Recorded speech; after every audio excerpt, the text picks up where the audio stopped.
నమస్కారం. Welcome to నవలా హృదయం. ఈరోజు కథ వసంత శిశిరం. రచించిన వారు శ్రీమతి నవీన గారు. కథలోకి వెళ్ళబోయే ముందు ఛానల్ను సబ్స్క్రైబ్ చేయడం మర్చిపోవద్దు. కథలోకి వెళ్ళిపోదాం. క్లాస్ రూమ్లో కూర్చొని సీరియస్గా నోట్స్ రాసుకుంటున్న శిశిరను వెనుక నుంచి చూసింది ఉష. ఈ పెళ్లితో అయినా ఆమె ఇకపై కాలేజీకి రాదు అని అనుకుంది. అందుకు విరుద్ధంగా ఈరోజు శిశిరను క్లాస్లో చూసిన ఆమె తట్టుకోలేకపోయింది. ఎన్ని ప్లాన్స్ వేసినా దీన్ని కాలేజ్ నుంచి పంపించలేకపోతున్నాను ఛా అనుకుంటూ క్లాస్ జరుగుతున్నంతసేపు శిశిరపై ద్వేషంతో రగిలిపోయింది. బ్రేక్ టైంలో సీరియస్గా తన పని చేసుకుంటున్న శిశిరను చూసిన ఆమెకు మెడలోని పసుపు తాడు కనబడగానే ఏదో ఆలోచన వచ్చింది. అనుకున్నదే తడవుగా వెళ్లి శిశిర మెడలోని పసుపు తాడుని బయటకు తీసింది. అకస్మాత్తుగా మీద ఏదో పడినట్లు అనిపించడంతో ఉలిక్కిపడి పక్కకు చూసిన శిశిరకు తన తాళిని చేతిలో పట్టుకొని ఏదో మాట్లాడబోతూ కనిపించింది ఉష. శిశిర ఏదో అనేలోపే ఇలా చూడండి ఫ్రెండ్స్, శిశిర మనకు ఎవరికి చెప్పకుండా పెళ్లి చేసుకుంది. కావాలంటే చూడండి, ఇదిగో సాక్ష్యం అంటూ పెద్దగా అరిచి తన చేతిలో ఉన్న తాళి వైపు చూపించింది ఉష. ఆమె మాటలకు కోపంగా ఒక్క లుక్కిచ్చి ఆమె చేతి నుంచి తాళిని విడిపించుకొని డ్రస్లో వేసుకుంది శిశిర. అరే, ఎందుకలా దాచేస్తున్నావు శిశిర? చూపించొచ్చు కదా. అయినా నీ పెళ్లి విషయం ఎందుకు మా దగ్గర దాచాలనుకుంటున్నావు? చెప్తే మేం కూడా నీలాగే నీ పెళ్లికి వచ్చేవాళ్లం కదా అని తను ఏదో శిశిరకు బాగా దగ్గర అయినట్లుగా బుంగమూతి పెట్టి మాట్లాడింది ఉష. శిశిర విసుగ్గా ఆమెను ఒకసారి చూసి తల ప్రక్కకు తిప్పేసుకుంది. ఇంతకీ మీ హస్బెండ్ ఎవరు? ఏం చేస్తుంటారేంటి అని అడిగింది ఉష. శిశిర బదులివ్వకుండా తన పని తాను చేసుకుంటుంది. మళ్ళీ విసిగిస్తూ అడిగిన ఉషకు నీకు అవసరం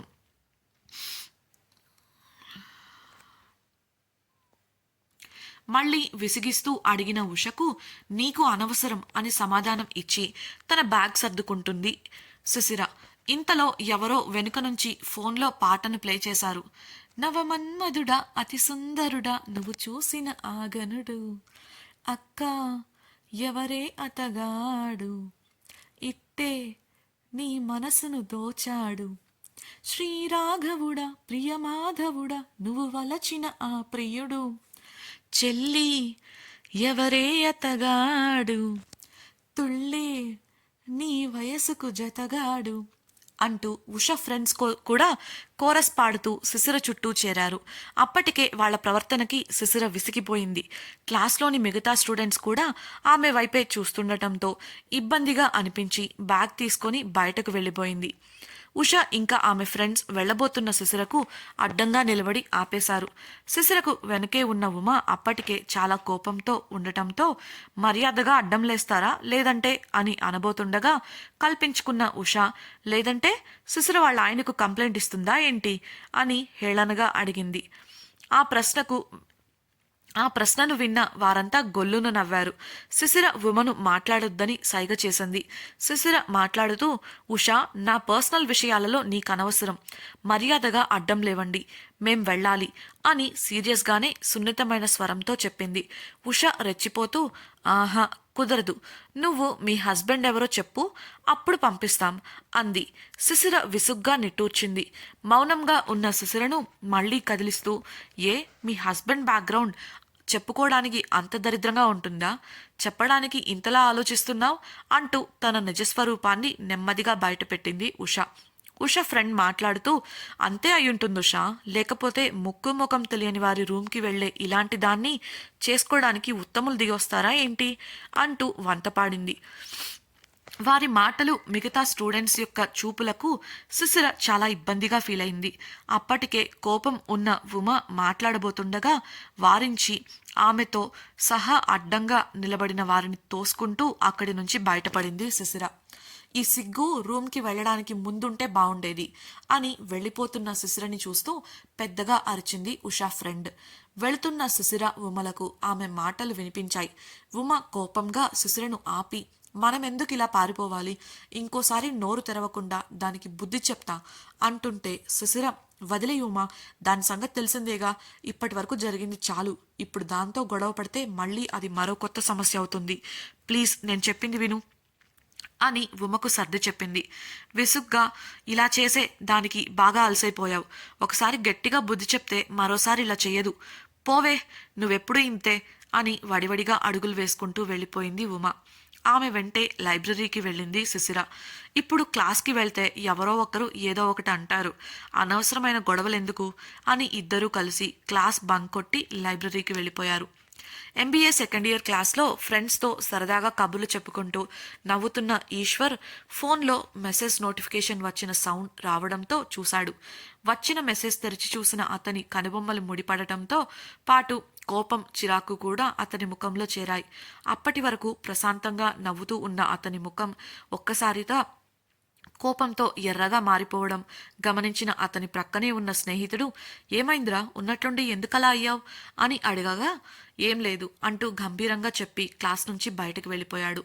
ఆఫీస్లో కూర్చొని వర్క్ చేసుకుంటున్న వసంత్కి కాఫీ కప్ అందించి మాటల్లో పెట్టాడు కిషోర్. శిశిర గురించి అడిగి తెలుసుకుంటూ, కాలేజీకి వెళ్ళిందా లేక పారిపోయిందా అని వెటకారం చేశాడు కిషోర్. అతన్ని సీరియస్గా చూసి తన పనిలో పడిన వసంత్తో, ఒకవేళ నేనన్నదే జరిగింది అంటే ఏం చేస్తావ్ అని అడిగి బెట్ వేద్దామా అన్నాడు కిషోర్. వసంత్ ప్రవర్తన ఇంకా క్రమశిక్షణ తట్టుకోలేక శిశిర అతని నుంచి దూరంగా తప్పించుకోవాలని చూస్తుందని కిషోర్ అంచనా. అందుకే వసంత్తో అంత ధైర్యంగా బెట్ వేయడానికి సిద్ధపడ్డాడు. వసంత్ కిషోర్ మాటలను పెద్దగా పట్టించుకోనప్పటికీ శిశిర గురించి ఆలోచన రాగానే అతని పెదవులపై చిన్ని నవ్వు చేరింది. ఆమె గురించి ఆలోచిస్తున్న వసంత్ను పట్టించుకోకుండా తను అనుకున్నది చెప్పుకుంటూ పోయాడు కిషోర్. అవేవి వసంత్ చెవిని చేరలేదు. చివరిగా ఎందుకో అనుమానం వచ్చిన కిషోర్ టేబుల్పై తట్టడంతో ఈ లోకంలోకి వచ్చిన వసంత్ని, నేను చెప్పింది ఓకేనా అని అడిగాడు. ఏంటి అని అడిగిన వసంత్ని విసుగ్గా చూస్తూ, నేను వాగుతూనే ఉన్నాను, ఒక్క మాట కూడా వినలేదా అని ఆశ్చర్యపోతూ, అంతేలే, పెళ్ళయింది కదా, మేమేం గుర్తుంటాం, మా గురించి ఏం పడుతుంది అంటూ సరదాగా నిష్ఠూరాలాడాడు కిషోర్. అతను సరదాకి అలా అంటున్నాడని తెలిసిన వసంత్ పెద్దగా స్పందించలేదు. కప్స్ తీసుకొని వెళ్తున్న కిషోర్, ఇవన్నీ వినకపోయినా బెట్ మాత్రం మర్చిపోకురా, గుర్తుంచుకో అని చెప్పాడు. కిషోర్ అనడం వల్ల కాదు కానీ ఎందుకో వసంత్ మనసులో శిశిర తన గురించి ఏమనుకుంటుందో తెలుసుకోవాలి అని ఆశ కలిగింది. చూడాలి ఏం జరుగుతుందో అని మనసులో అనుకుని తన పనిలో మునిగిపోయాడు వసంత్. క్లాస్ నుంచి బయటకు వచ్చిన ఈశ్వర్ తనకు వచ్చిన ఇన్ఫర్మేషన్ నిజమా కాదా అని ధృవీకరించుకోవాలని అనుకుని ఎవరికోసమో క్యాంపస్ మొత్తం జల్లెడ పడుతున్నాడు. క్లాస్, కారిడార్, గ్రౌండ్, క్యాంటీన్ ఇలా అన్ని చోట్ల వెతికి చివరిగా లైబ్రరీ దగ్గరకు వచ్చాడు. అక్కడ నిలబడిన ఈశ్వర్ లోపలికి వస్తుండగా అక్కడే రిసెప్షన్ డెస్క్ దగ్గర రిసెప్షనిస్టుతో మాట్లాడుతున్న ఒక అమ్మాయిని చూసి ఆగిపోయాడు. అతని కళ్ళల్లో ఆ అమ్మాయి పట్ల ఆరాధన కళ్లకు కట్టినట్లు కనిపిస్తుంది. ఆమెను చూస్తూ నిలబడిన ఈశ్వర్ మెల్లిగా ఆమె వైపు అడుగులు వేశాడు. ఆమె ఎవరో కాదు, శిశిర.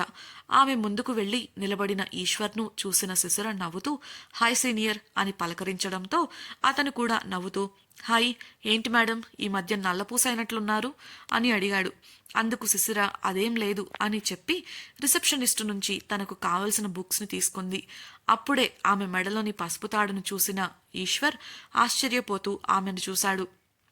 అంటే నేను విన్నది నిజమేనా అని మనసులో అనుకున్నాడు. ఏదో తెలియని నిరాశాభావం క్షణంలో అతని కళ్ళల్లో కదలాడింది. బుక్స్ తీసుకున్న శిశిర బాయ్ సీనియర్ అని బయటకు వెళుతుండగా ఆమె వెనకే వెళ్ళి మొహమాటంగా, సో నేను విన్నది నిజమేనా, నీ పెళ్లి గురించి అని అడగగా శిశిర డల్గా అవునన్నట్లు తల ఊపింది. కానీ ఎందుకు అడిగిన అతని ప్రశ్నకు, అదేంటి సీనియర్ అలా అడుగుతున్నారు అంది శిశిర. అతడు ఐఎమ్ సారీ అంటే ఎందుకు ఇంత అకస్మాత్తుగా, అది ఎవరికీ తెలియకుండా అని అడిగాడు. శిశిర మౌనాన్ని వీడి చిన్నగా, అది నాకే సర్ప్రైజ్ సీనియర్, అనుకోకుండా జరిగింది అంతే అంటూ జీవం లేని నవ్వు నవ్వింది. ఆమె అలా నవ్వుతూ సమాధానం ఇచ్చినప్పటికీ ఆమె ముఖంలోని బాధను కనిపెట్టాడు ఈశ్వర్. అతను ఏదో మాట్లాడేలోపు ఉమ రావడంతో బాయ్ సీనియర్ అన్న శిశిర మాటలకు good to see you back, bye అని చెప్పాడు అతడు. శిశిర ఉమ మాట్లాడుకుంటూ వెళ్ళిపోతుంటే బాధగా శిశిరని చూస్తుండిపోయాడు ఈశ్వర్. అతనికి ఆమెపై ఉన్న ప్రేమ అతని కళ్ళల్లో కనబడుతుంటే ఆమె తనకు కాకుండా వేరొకరి సొంతం అయ్యిందన్న బాధ కన్నీళ్ల రూపంలో ఆ ప్రేమను కమ్మేసింది. అవును, ఈశ్వర్ శిశిరని ప్రేమిస్తున్నాడు. శిశిరని ఆమె కాలేజ్ ఫస్ట్ డేని చూసి మనసు పారేసుకున్నాడు. ఆ తర్వాత ఆమె గురించి తెలుసుకుంటూ ఆమెతో స్నేహం చేస్తూ పూర్తిగా ఆమె ప్రేమలో పడిపోయాడు. అయితే ఆమె గురించి తెలుసుకున్న వాడై అతని ప్రేమను ఆమెకు వ్యక్తపరచలేదు. ఒక స్నేహితుడిలానే ఉంటూ ఆమె సాన్నిహిత్యాన్ని సంతోషపడేవాడు. గత 4 రోజులుగా ఆమె కనిపించకపోవడం, ఇప్పుడు సడన్గా ఆమెకు పెళ్ళయిందని తెలిసి చాలా బాధపడుతున్నాడు. ఆమె ముఖంలోని బాధను కనిపెట్టిన ఈశ్వర్, ఒకవేళ నేను ముందే ప్రపోజ్ చేసి ఉంటే తనకి ఈ పరిస్థితి వచ్చి ఉండేది కాదు అని మనసులో అనుకుంటూ తన చేతకానితనానికి తనని తానే తిట్టుకున్నాడు. అతడికి ఆమెను సొంతం చేసుకోలేకపోయాను అన్న బాధ కన్నా ఆమె మంచితనానికి ఆమె జీవితంలో ఇలాంటి ఒక పరిస్థితిని ఎదుర్కోవడం మరింత బాధను కలిగించింది. ఉషా క్లాస్లో చేసిన పని వల్ల శిశిరకు పెళ్ళయింది అనే విషయం వాళ్ళ డిపార్ట్మెంట్లో అందరికీ తెలిసింది. శిశిర మంచితనం, నిజాయితీగా ఉండే ఆమె తత్వం తెలిసిన వారు అయ్యో పాపం అని మాట్లాడుకుంటుంటే, ఆమె గురించి వ్యాప్తి చెందిన పుకార్లను నమ్మిన వారు మాత్రం అలాంటి వాళ్లకు ఇలా జరగడంలో తప్పేం లేదు, కూతురు ఇలా చేస్తుంటే ఏ తల్లిదండ్రులు మాత్రం మౌనంగా ఉంటారు అని గుసగుసలాడుకున్నారు. కొందరి మాటలను శిశిర విన్నప్పటికీ అవేవి పట్టించుకోకుండా తన దారిలో తాను వెళ్ళిపోయింది. ఆఫీస్లో తన క్యాబిన్లో పని చేసుకుంటున్న వసంత్ ఫైల్స్ అన్నీ పూర్తిగా చదివి సైన్ పెట్టి క్లోజ్ చేసి తన చైర్లోంచి లేచాడు. చాలాసేపటి నుంచి కూర్చుని ఉండటంతో శరీరం అంతా పట్టేసి భారంగా ఒళ్ళు విరుచుకుంటూ బయటకి చూసిన అతనికి చీకటి పడి వెలుగుతున్న విద్యుత్ దీపాలు దర్శనమిచ్చాయి. టైం ఎంతైంది అని చూసుకున్న అతను సమయం రాత్రి 10 గంటలని తెలుసుకొని హడావిడిగా తన వస్తువులు తీసుకొని ఇంటికి బయలుదేరాడు. శిశిర ఈ పాటికి ఇంటికి వచ్చి ఉంటుంది అని ఎంతో ఆశగా ఇంటికి చేరిన అతను నిర్మల ద్వారా ఇంకా శిశిర రాలేదని తెలుసుకున్నాడు. అంతలోనే అతనికి ఉదయం కిషోర్ అన్న మాటలు గుర్తొచ్చి కోపం వచ్చింది. విసురుగా గదిలోకి వెళ్లి తన ల్యాప్టాప్ బ్యాగ్ని మంచం పైకి విసిరికొట్టి ఫోన్ తీసుకొని ఆవేశంగా బాల్కనీలో నుంచొని కాల్ చేస్తున్నాడు. అతడు అంత ఆవేశంగా గదిలోకి వెళ్లడం చూసిన పనివాళ్లు కంగారు పడ్డారు. ఎంతసేపు కాల్ రింగ్ అయినా రెస్పాన్స్ లేదు. విసుక్కుంటూనే కోపంగా మళ్లీ కాల్ కనెక్ట్ చేశాడు. అప్పుడే బాత్రూమ్ నుండి బయటకు వచ్చిన శిశిర ఫోన్ రింగ్ అవ్వడం చూసి ఈ టైంలో ఎవరబ్బా అనుకుంటూ స్క్రీన్ని చూడగా అది ఏదో కొత్త నంబర్. అర్ధరాత్రి 11 గంటలకు కొత్తగా ఎవరు ఫోన్ చేస్తున్నారు అనుకుంటూ అనుమానంగా ఫోన్ లిఫ్ట్ చేసి హలో ఎవరు అని అడిగింది. అప్పటి వరకు కిషోర్తో జరిగిన బెట్లో ఓడిపోవడం అన్నదే కాకుండా అతను ఎక్స్పెక్ట్ చేసింది జరగక ఈగో హర్ట్ అయిన వసంత్ ఇంకా ఇంటికి రాకుండా ఏం చేస్తున్నావు అని గంభీరంగా అడిగాడు. అతడి వాయిస్లోని బేస్కి కాస్త భయపడినప్పటికీ ఆ సమయంలో తనకు ఫోన్ చేసి ఇలా మాట్లాడుతుంది ఎవరా అని, ఎవరు మాట్లాడేది అని ధైర్యం తెచ్చుకొని అడిగింది శిశిర. ఆమె అలా అడగటం నచ్చని వసంత్ ఏ భావం లేకుండా ఎంత చదువులో పడితే మాత్రం కట్టుకున్న మొగుడిని కూడా మర్చిపోతావా అని అడగగానే ఫోన్ చేసింది వాసు అని అర్థం చేసుకుంది ఆమె. అయ్యయ్యో వాసుగారు మీరు అని నాకు తెలియదు అని కంగారుగా అంది. మళ్ళీ తనే మాట్లాడుతూ అయినా ఈ టైంలో కాల్ చేశారేంటి అని అయోమయంగా అడిగిన ఆమెను ఇంకా అసలు నా నెంబర్ ఎక్కడిది అనేది కదా నీ నెక్స్ట్ ప్రశ్న అని వెటకారంగా అన్నాడు వసంత్. మనసులో నిజమే కదా నా నెంబర్ ఇతనికి ఎక్కడిది అని ఆలోచిస్తూ బహుశా తన పుట్టింటి వారి ద్వారా తీసుకున్నాడని అనుకుంది. అలా ఆలోచిస్తున్న ఆమెను ఏంటి నా ప్రశ్నకి ఇంకా సమాధానం ఇవ్వలేదు అని అడిగాడు వాసు. ఆమె కంగారుగా అదేం లేదు వాసుగారు చెప్పండి ఎందుకు కాల్ చేశారు అని అడిగింది. అడిగిన ప్రశ్న వినవు కానీ తిరిగి ప్రశ్నించడం మాత్రం బాగా వచ్చు అని మనసులోనే అనుకుంటూ నేను నిన్ను అడిగిన ప్రశ్నలోనే నీ ప్రశ్నకు సమాధానం ఉంది అని చెప్పాడు వాసు. అతని మాటలకు అయోమయంగా ఏం మాట్లాడుతున్నారో ఏంటో అసలు ఒక్క ముక్క కూడా అర్థం కాలేదు అని మనసులో అనుకుంటూ ఆలోచనలో పడింది శిశిర. ఫోన్ ఎత్తాక జరిగిన సంభాషణ అంతా గుర్తుకు తెచ్చుకుంటున్న ఆమెకు మొదటగా అతడు అడిగిన ఇంకా ఇంటికి రాకుండా ఏం చేస్తున్నావు అన్న ప్రశ్న గుర్తుకు వచ్చింది. వెంటనే కంగారుగా అదేంటి మీరే కదా కాలేజీకి వెళ్ళొచ్చని చెప్పారు అని అడిగింది.